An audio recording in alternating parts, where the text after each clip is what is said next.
સુરતના અબ્રામા રોડ પર આવેલા ગોપીન ગામ ખાતે 3 દાયકા બાદ અત્યગ્નિ સ્ટોમ વિરાટ સોમ યજ્ઞનું આયોજન કરવામાં આવ્યું છે। દેશ વિદેશના ભાવિક વૈષ્ણવ આ યજ્ઞમાં હાજરી આપવા આવી રહ્યા છે। 18 તારીખે 23 મે સુધી યોજાનારા આ કાર્યક્રમમાં અંદાજે 9 લાખથી વધુ લોકો દર્શનનો લાભ લેવાના હોવાથી 1500 જેટલા સ્વયંસેવકો સમગ્ર કાર્યક્રમમાં ખડા પગે રહેશે। વૈષ્ણવ સંપ્રદાયના ચંપારણ ધામના ગાદીપતિ વૈષ્ણવાચાર્ય દ્વારકેશ લાલજી મહારાજના સર્વોચ્ચ સ્થાને સોમ યજ્ઞનું આયોજન કરવામાં આવ્યું છે। સમગ્ર કાર્યક્રમમાં મનોરથી કોલડિયા પરિવાર, પાંચાણી પરિવાર, સવાણી પરિવાર છે। ત્યારે સમગ્ર કાર્યક્રમની શરૂઆતમાં 17મીએ શોભાયાત્રા નીકળશે।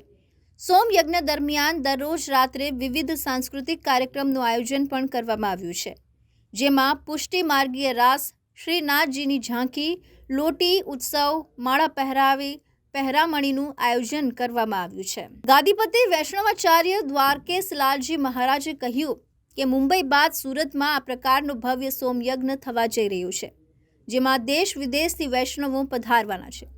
ત્યારે આ ધાર્મિક કાર્યક્રમમાં સામાજિક કાર્યોની પણ આલેખ જગાવવામાં આવશે, જેમાં રક્તદાન, મેડિકલ ચેકઅપ, નાડી વૈદ્ય તપાસ, વૃક્ષારોપણ, વ્યસન મુક્તિ, ગૌકૃષિ, ગ્રામ સંવર્ધન જેવા કાર્યક્રમો થશે। અયોધ્યામાં રામ મંદિરની પ્રાણ પ્રતિષ્ઠાના સંદર્ભમાં રામ જન્મોત્સવ ઉજવાશે।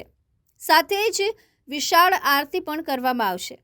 વિશ્વ શાંતિ અને જીવ માત્રના સુખ, સમૃદ્ધિ અને યશ સૌભાગ્યના હેતુથી આ સોમ યજ્ઞ યોજાશે।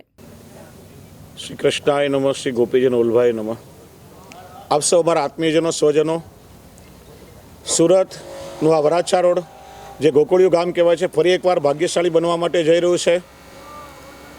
પુષ્ટિ પુરુષોત્તમ ભગવાન શ્રી કૃષ્ણના અસીમ અનુગ્રહથી અને મહાપ્રભુ શ્રી વલ્લભાચાર્યજીની કૃપાથી અહીંયા અત્યગ્નિ સ્ટોમ વિરાટ મહાસોમયજ્ઞનું આયોજન અને સાથે સાથે શ્રી ગોપાલ કૃષ્ણ મહાયજ્ઞનું આયોજન સંપન્ન થવા તારીખ 18થી 23 જાન્યુઆરીમાં થઈ રહ્યું છે।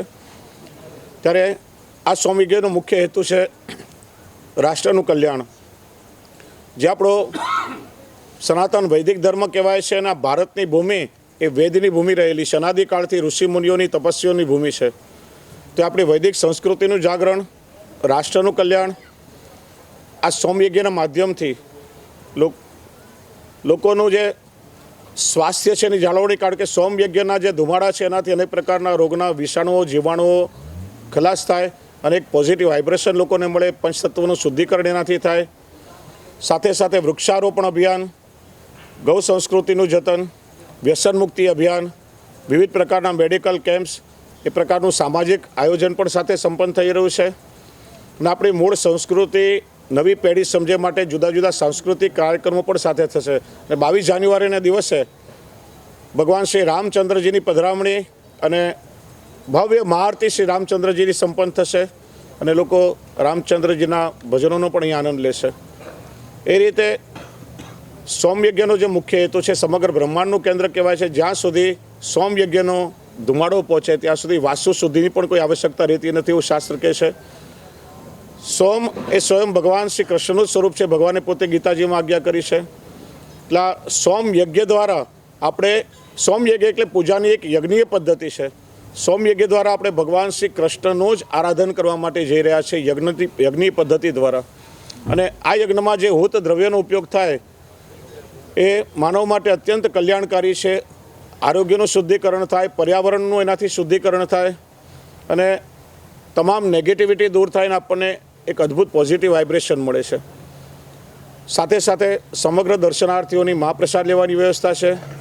અહીંયા સુંદર શ્રીનાથજી ધામનું પણ નિર્માણ થઈ રહ્યું છે કે જેમાં 6 દિવસ યજ્ઞ દરમિયાન ભગવાન શ્રીનાથજીના આપણને દરરોજ જુદા જુદા મનોરથોના દર્શન અને ઝાંખી થશે।